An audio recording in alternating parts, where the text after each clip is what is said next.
好，我们继续上一节来画第二幅。这是玫瑰红、曙红、胭脂、花青啊，这几种颜色啊。我们现在来画第一朵花。我们第一朵花呢，给它画成皇冠形的花头啊。首先呢，把玫瑰红我们给它拨一点啊，这样薄薄的，给它调在笔里，很薄啊，一定要很薄，厚了就完了，就画废了。只需要有点颜色就行啊。然后呢，在笔尖处再拨一点啊，让它笔尖处稍微浓一点，这就行了，就这么简单啊。多了不行啊。然后呢，笔尖处我们略微加浓一点，再把曙红也调在笔尖处，不要调多啊，试探性的调点即可啊。好，我们现在呢就来画上面的浅色部分。为了让大家看清楚啊，我调整一下，给它拉近，下一点啊，要我也够不着了。好，这是主花的位置，咋整的？歪的。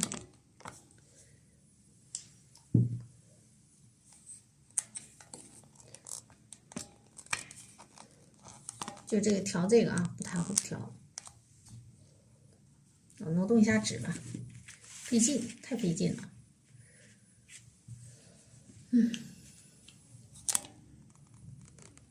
好了。啊，然后咱们现在开始画主花啊。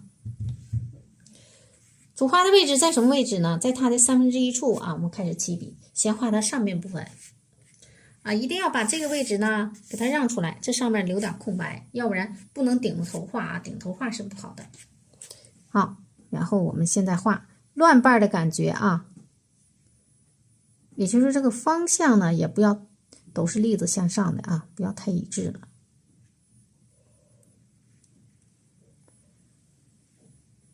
我这个水分呢，因为太薄了啊，水分会显得大，所以你在画的时候尽量什么，笔放在纸上要利索点。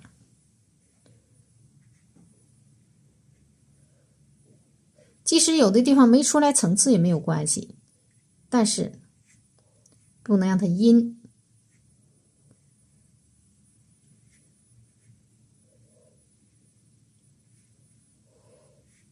看到了，自然笔触它就出来了啊，隐约的层次感就出来了。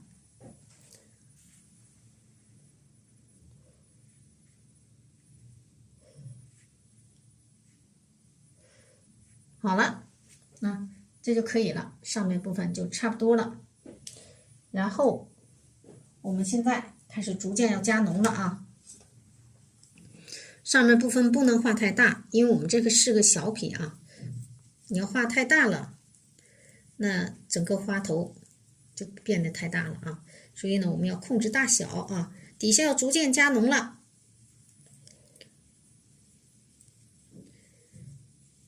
好，玫瑰红啊，笔肚下面开始加浓，然后曙红调在1/3处啊，这时候稍来一点点胭脂，现在是逐渐加浓，还没有太浓啊。我们让它是渐变的过程，而不是说直接两个颜色一样一半，那老难看了啊。下面大小笔结合啊。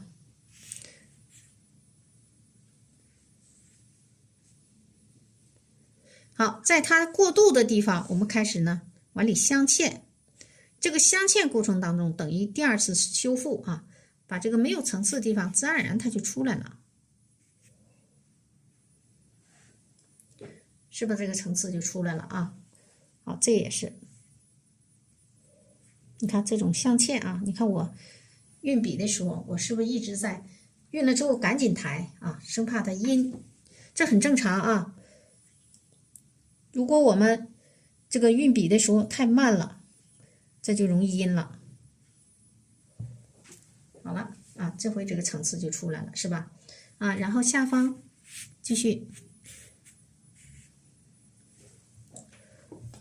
笔尖呢，这时候缺点颜色了，再来一点深颜色，在它的外侧啊，稍微来一个大一点的花瓣，还是有个空啊，添上。底下也不能让它变得太规矩了。好，这时候呢，现在我们能看出来点隐约的层次感了，是吧？然后继续，这个已经过渡比较自然了。下面我们继续加浓加重啊，把这一层变得更重了，玫瑰红都调进去啊，然后曙红。曙红胭脂，这回这胭脂呢要调在笔的1/3处了，加重了啊。然后这回要上花青，花青色我们调在10毫米之内。好，下面这部分就是很重的颜色。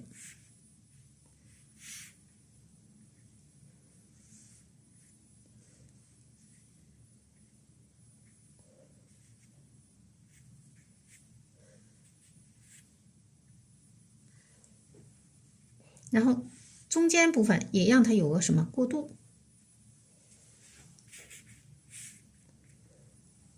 也就是说颜色之间也是要过渡，让它自然。看一下这块需要怎么，一会儿再整吧。啊，在它的旁边也要让它有过渡色。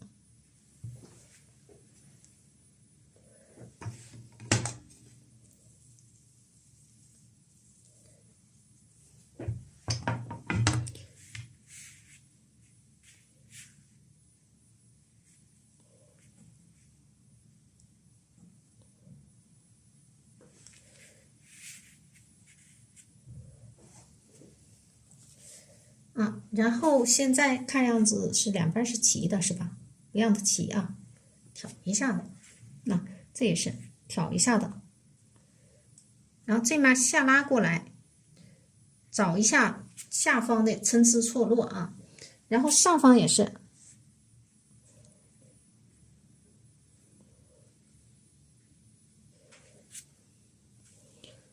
在这个位置，我们也要来一点深颜色啊，渗透一下。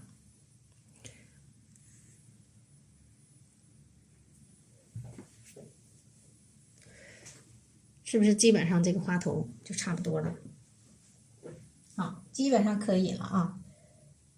然后呢，我们现在开始啊，要给它看看啊，把其中的一个花瓣，这个花瓣啊，给它变成大一点的花瓣，因为这些瓣都一般大了，这也是啊，变成大一点的。都一般大了也不行，这回行了啊，有大的有小的。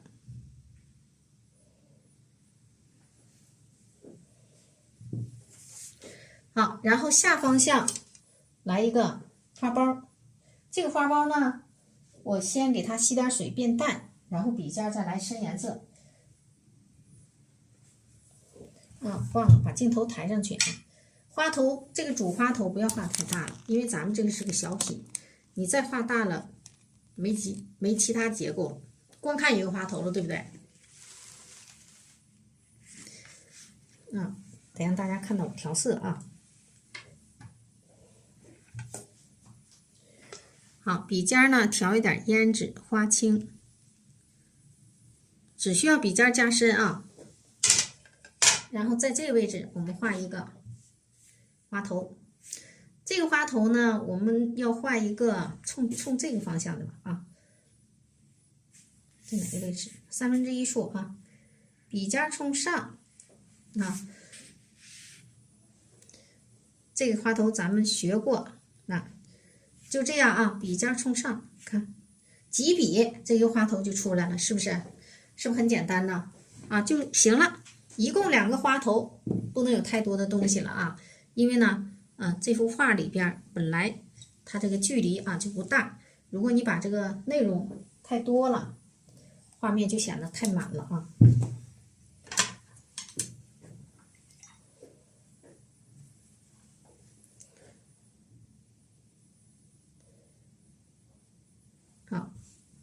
点蕊，点蕊呢，这个还是乱点。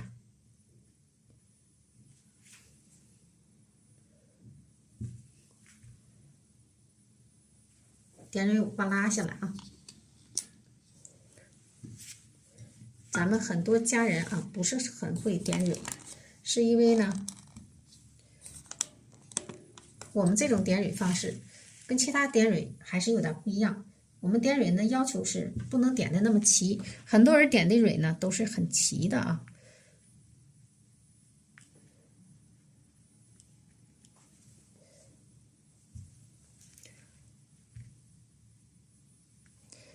这中间的部分稍微多一点，然后剩下的其他地方我们点蕊就要什么乱点。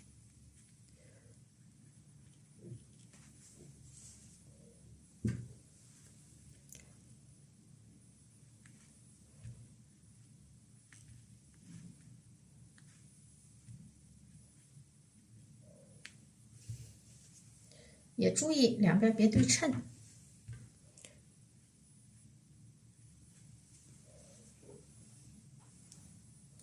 好，基本上好了，然后我们再点点小碎点。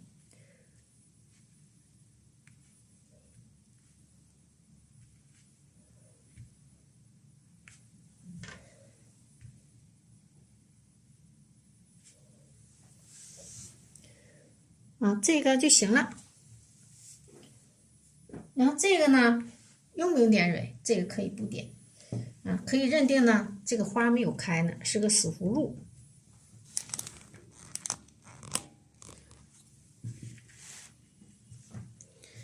好，然后呢，我们画叶子了。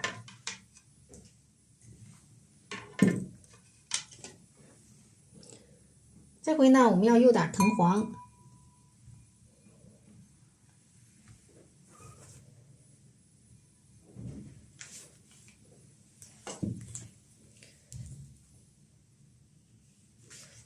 把这个放一边吧。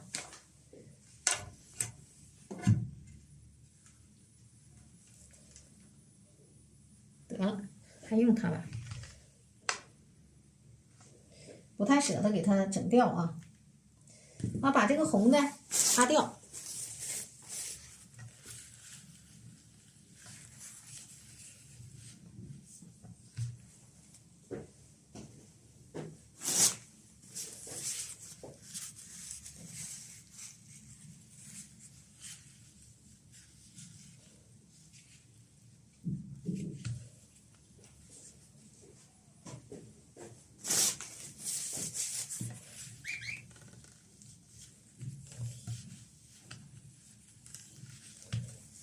好了，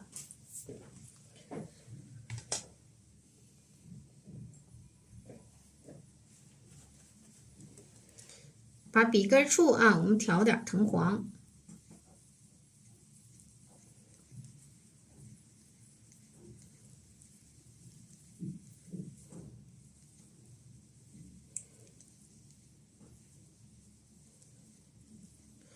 藤黄呢，我们再调点头绿这回调色方式变一下啊。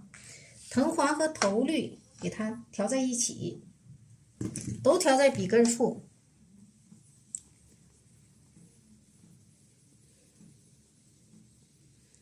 都调在笔根处藤黄和头绿。然后呢，把这个花青，这里边有点胭脂那没事儿。把花青呢，从笔尖呢调在笔肚。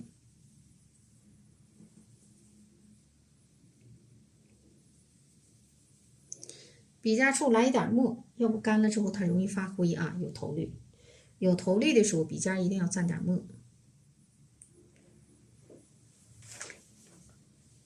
好，我们先来一点嫩叶子。这个嫩叶子呢，是浅一点的就是嫩叶子。我们这个嫩叶子呢，就是不要给它画在这底下了这回呢，我们左边这样的画一组。然后它下方方向变一下，这就再来一组然后我们方向再变一下，变成什么？向上的趋势，别跟它对称这个呢，在这个位置，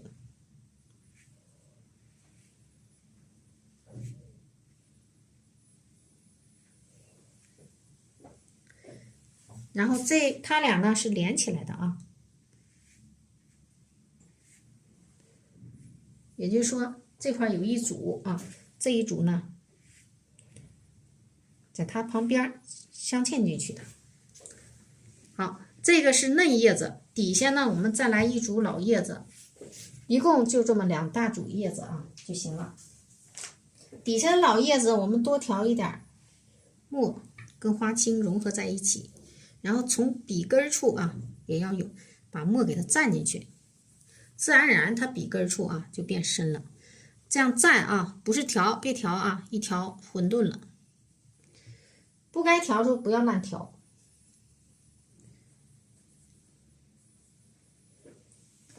好了，啊，那在它的这个侧面，我们呢，在这位置啊，枝干呢是在这出，枝干在这出，那我们就顺着这个势啊，先来一个大叶子啊，然后方向变一下，再来一个小叶子啊，然后这一块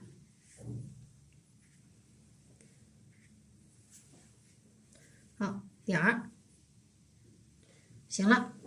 就这一组叶子，然后在它的侧面啊，我们这个呢小一点画啊，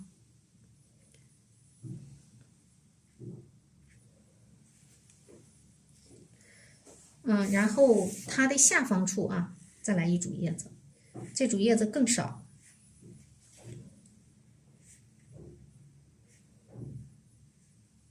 别让它对称，好，这样的。啊，我们觉得这一个呢有点拘谨了，可以稍微的，这也是啊，往这面顺一下势，这就变成2大组了。其实啊，好，这基本上是可以了。我们现在把这些枝干都给它连上。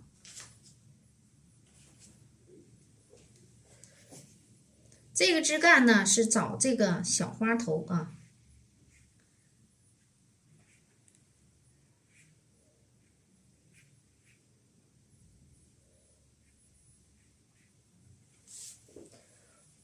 然后大的花头，笔的颜色啊，刚画完叶子，笔的颜色挺重的，稍微吸点水吧。然后笔尖一侧蘸浓墨就行了。我们画一个粗一点的枝干，去连它这个。好，在它这个位置下方的位置啊，右侧，在这个枝干的右侧。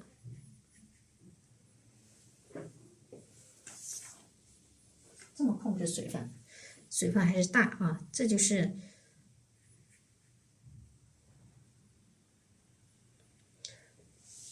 因为啊，它这个是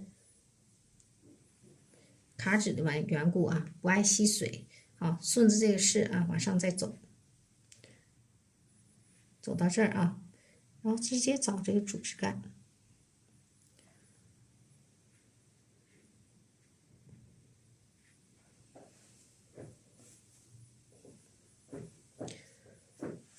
下方这个来一个往这面来的啊，然后这个在它这个位置去找它这个枝干啊，找这个叶子。好，这基本上就可以了。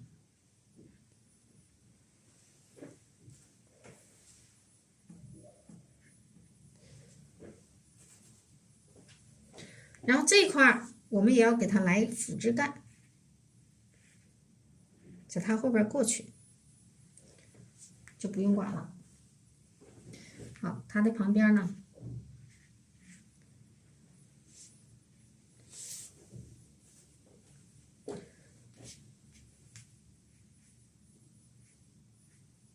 就行了。然后呢，把这个叶筋勾一下。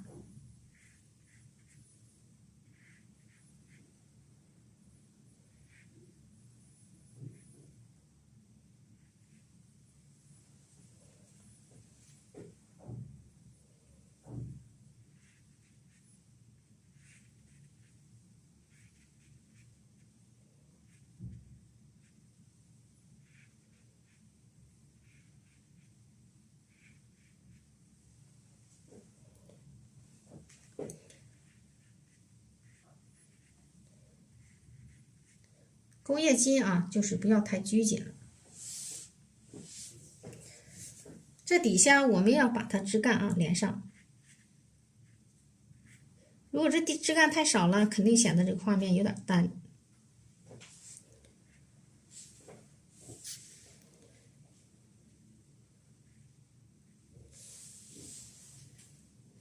好，这就可以了。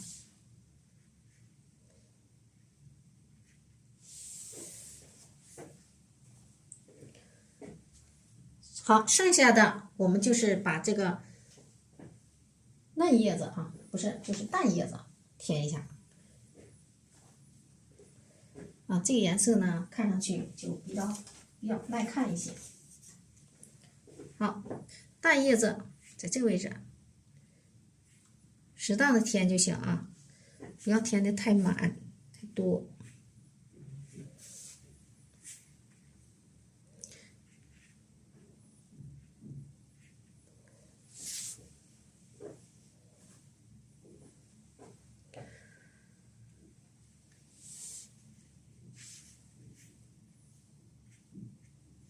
好，这幅画呢就显得画面语言比较丰富了。还有一个地方的钩叶筋啊，差点没落下。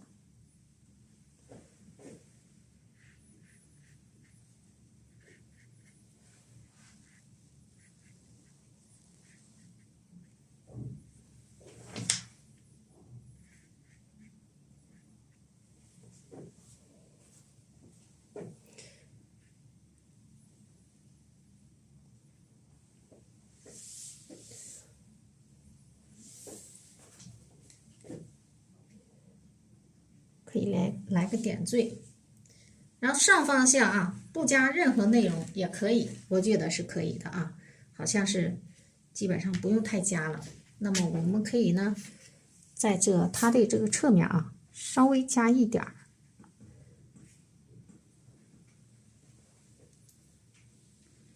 有一点这个内容。哎，这个怎么出来一个道子啊？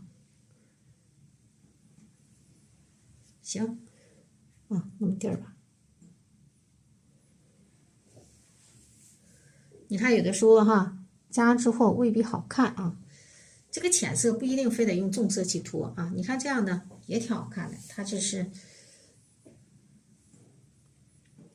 这个有点太齐了啊。那你就这样的，让它有一点结构吧。行啊，这样行啊。好，好，可以了。这幅画呢也画完了，然后我们在这个位置啊提款。提款的时候可以比它高，也可以比它低啊，就是不能跟它一般高啊。你可以在这个位置，顶子上方就在这个地方提也行啊，或者在这个位置提也行啊。但是你也不能跟花一般高，在它俩之间这么提也行，就是别提的跟它完全一般高，跟它完全一般高就不好看了啊。就中国画就是怕什么左右对称嘛，只要是有一般高，它就有对称的嫌疑。好，点几个胎点啊。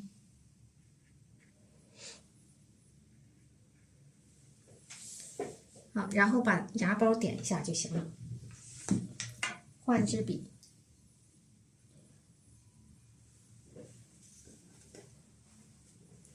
芽包怎么点呢？给它少来一点这个像藤黄一样的颜色，笔尖呢来一点胭脂，淡一点啊。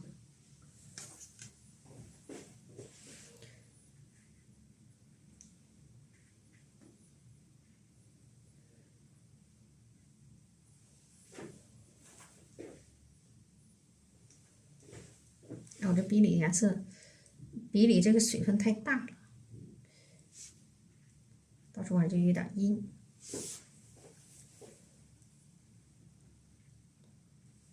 好，好，这幅画呢就画完了啊。咱们上面呢好像是，稍等一下啊，因为感觉上面那结构呢没有钩叶筋，显得有点凸。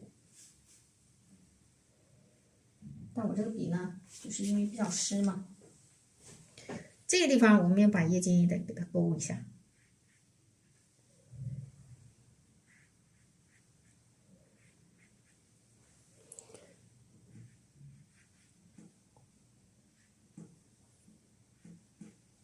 行，这样呢就不显得那么凸了啊。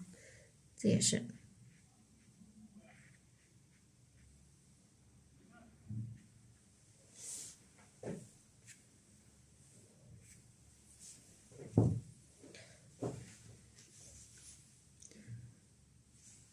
好，这幅画呢就画完了。虽然是幅小画，大家有没有感觉？你给它画出了空间感就对了啊。小画也要让它有点空间啊，这个感觉。然后呢，也能看出来枝干是有的是粗壮的啊，有的是是比较这个清淡一点的啊，就这样它有对比关系。也就是说，枝干呢也尽量让它有虚有实啊，因为咱们到这一步了，就要注意这个画面的构图之间的这个协调性。这个好像这一笔有点别扭是吧？好，我们在这儿添一笔啊，好像是没有什么颜色了。在这地方呢，我们干脆就看这个，好像是形成一个叉一样。这是刚才画的枝干出了一个错误，然后就给它变成叶子这个感觉啊，要不然这块就不好看了。好了，然后这节课呢，我们就上到这里。